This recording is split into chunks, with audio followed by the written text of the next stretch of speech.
সম্মানিত দর্শক শ্রোতা, আসসালামু আলাইকুম। আজকের বিষয় হচ্ছে শেখ হাসিনা ও তুলসী গ্যাবার্ড যে আলোচনা করে, ডিসকাস করে যে প্ল্যান পরিকল্পনা করেছে এবং সে অনুযায়ী একই কণ্ঠে, একই সুরে, একইভাবে যে বক্তব্য প্রকাশ পেয়েছে, তাতে মনে হচ্ছে রীতিমতো বাংলাদেশের উপদেষ্টা পরিষদের পালপিটিশন গরম হয়ে গেছে। অপরদিকে এই ডক্টর মোহাম্মদ ইউনূস মার্কিন যুক্তরাষ্ট্রের সাথে বাকবিতণ্ডে জড়ালে তার যাতায়াত অবস্থা, শেখ হাসিনার তো ভারতে অবস্থান হয়েছে, তার অবস্থান কোথায় হবে সে বিষয়ে সংক্ষেপে আপনাদের সাথে শেয়ার করছি। দেখেন, আমি রীতিমতোই আপনাদের বলেছিলাম যে তুলসী গ্যাবার্ড এই শুধু তিনি নিজে একা আসেননি, বিশ্বের অনেক রাষ্ট্রের গোয়েন্দা সংস্থাদের সাথে তিনি মত বিনিময় করেছেন, আলোচনা করেছেন। যদি তুলসী গ্যাবার্ডের, তিনি তো এই গোয়েন্দা বিভাগের প্রধান পরিচালক, এই মার্কিন যুক্তরাষ্ট্রের গোয়েন্দা বিভাগের পরিচালক, তার কাছে যদি যে তথ্য থাকে তাহলে সেই তথ্যগুলো কিন্তু সকল গোয়েন্দা সংস্থার কাছে বার্তা চলে যায়। সেই তুলসী গ্যাবার্ড, আমরা অনেকেই বলছেন যে তুলসী গ্যাবার্ড শেখ হাসিনার সাথে দেখা করবে না, কিন্তু বাস্তবে এটাই প্রমাণিত হয়েছে। তুলসী গ্যাবার্ড শেখ হাসিনার সাথে সাক্ষাৎ হয়েছে, সবকিছু বিষয়ে ডিল হয়েছে। তার কথায় শেখ হাসিনা যেভাবে, যে টনে কথা বলে, ঠিক সেই টনে, সেই ভাষায় এই তুলসী গ্যাবার্ড কথা বলেছে। আমি একটু আপনাদের পড়ে শুনাই, অল্প একটু। তুলসী গ্যাবার্ড বাংলাদেশ পরিস্থিতি নিয়ে গভীরভাবে উদ্বিগ্ন যুক্তরাষ্ট্র। এই তুলসী গ্যাবার্ড বলছে বাংলাদেশের পরিস্থিতি নিয়ে গভীরভাবে উদ্বিগ্ন। একটা হলো শুধু উদ্বিগ্ন যদি বলতো তাহলে একটা বিষয়, উদ্বিগ্ন হচ্ছে আমরা বলি না, খুব একটা এই উদ্বিগ্ন শব্দটা আতঙ্কিত বলি আমরা, বিচলিত বলি আমরা। হ্যাঁ, এটার চেয়েও সর্বোচ্চ হচ্ছে উদ্বিগ্ন। আর একটা বিষয় হলো, আমরা এটা বলতে পারতো, দেখেন যে ভারত পরিস্থিতি নিয়ে উদ্বিগ্ন যুক্তরাষ্ট্র, গভীরভাবে কথাটা বলার মানে হচ্ছে কি, খুব এটা তাদের মনে লাগছে এবং এটা প্রতিবাদ করতে হবে। প্রতিবাদ না, শুধু প্রতিশোধ করতে হবে এবং এই যে উদ্বিগ্ন হয়েছে সেটা যাতে নির্মূল করা যায় সেই পরিবেশ সৃষ্টি করতে হবে।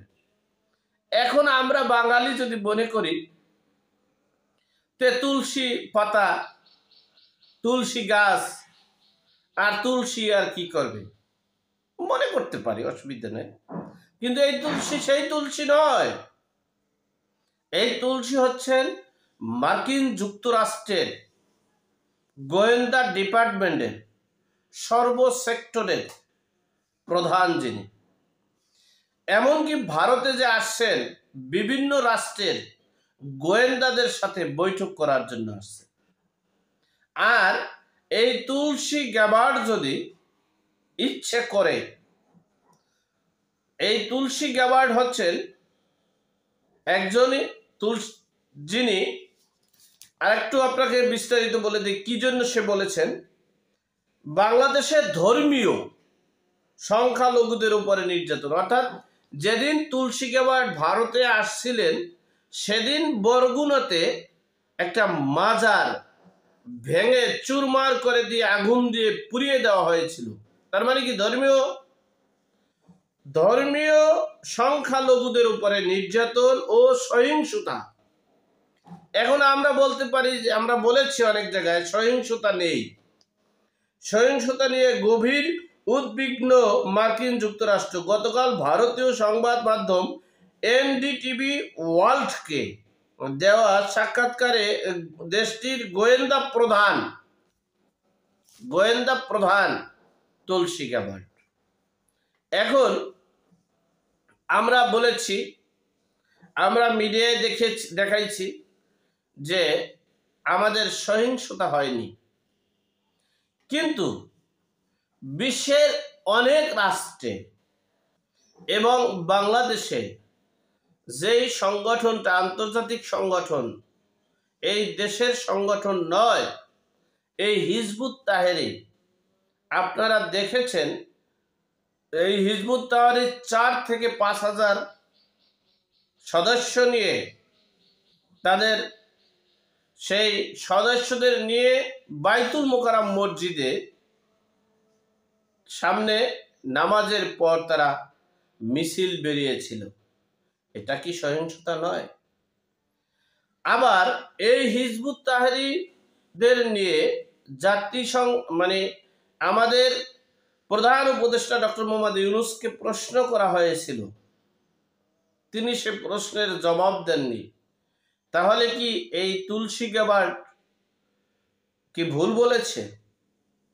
আবার অপরদিকে এই হিজবুত তাহরির কি তাহলে নিষিদ্ধ সংগঠন নয় ডক্টর মোহাম্মদ ইউনূসের কাছে? ডক্টর মোহাম্মদ ইউনূস এই হিজবুত তাহরির সম্পর্কে সাংবাদিকের প্রশ্ন করায় তিনি এই প্রশ্নকে এড়িয়ে গিয়েছেন। তাহলে এটা তার কাছে বৈধ? অপরদিকে তুলসী গ্যাবার্ড বলেছে সহিংসতা হচ্ছে না।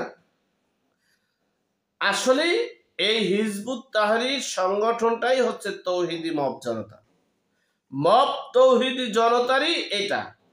অর্থাৎ এটা আওয়ামী লীগ, বিএনপি, জামাতের সাথে দলের কমিটিতে তারা নেই, তারা হলো আসল কমিটিতে আছে। বিদেশে দেশে যত অকারেন্স হচ্ছে এই সদস্যদের মাধ্যমেই হচ্ছে, এটাই প্রমাণ করতে চেয়েছেন তুলসী গ্যাবার্ড। এখন এই ডক্টর মোহাম্মদ ইউনূস যেভাবে জড়িয়ে পড়তেছে এই মার্কিন যুক্তরাষ্ট্রের সাথে, এতে হিতে বিপরীত হওয়ার সম্ভাবনা বেশি। তাদের সাথে তারা বলতেছে, কিন্তু আপনি তাদেরকে প্রতিবাদ করবেন, প্রতিশোধ নেবেন, হুমকি দিবেন। এটা একটা কথা মনে রাখবেন, মার্কিন যুক্তরাষ্ট্রের সাথে বিভেদ বাজানোর কারণেই শেখ হাসিনার পতন হয়েছে। শেখ হাসিনা মার্কিন যুক্তরাষ্ট্রের সাথে আপোষ করেনি বিদেই শেখ হাসিনা ক্ষমতায় থাকতে পারেনি। তো ডক্টর মোহাম্মদ ইউনূস, আপনাকে বলছি, এই শেখ হাসিনা তো ভারতে গিয়ে থাকতে পারছে, আপনি যদি মার্কিন যুক্তরাষ্ট্রের সাথে টক্কর দিতে চান, বিশ্বের কোনো রাষ্ট্রে গিয়ে আপনি থাকতে পারবেন না। সুতরাং বুঝে শুনে পথ চলতে হবে। আপনি তুলসী গ্যাবার্ডের সাথে, ডোনাল্ড ট্রাম্পের সাথে যুদ্ধ করতে চান, বাহ। যাই হোক, সর্বোপরি কথা হচ্ছে, এই ডক্টর মোহাম্মদ ইউনূস সাহেবকে বলবো, আপনি আইন শৃঙ্খলা পরিস্থিতি নিয়ন্ত্রণ করতে চাইলে আপনি কিন্তু ধোঁয়াশার ভিতরে আছেন। এই হিজবুত তাহরির কাউকে কিন্তু এখনো আর ধরা হয়নি, আর সেই বিষয়টাকে আপনি ধামাচাপা দিয়ে রেখেছেন। এই জন্যই আপনার চরম খেসারত দিতে হবে। যাই হোক, সর্বোপরি কথা হচ্ছে, এখন শেখ হাসিনার কণ্ঠে কণ্ঠ মিলে তুলসী গ্যাবার্ড সামনের দিকে হাঁটছে। দেখা যাক কি করতে পারছে তারা।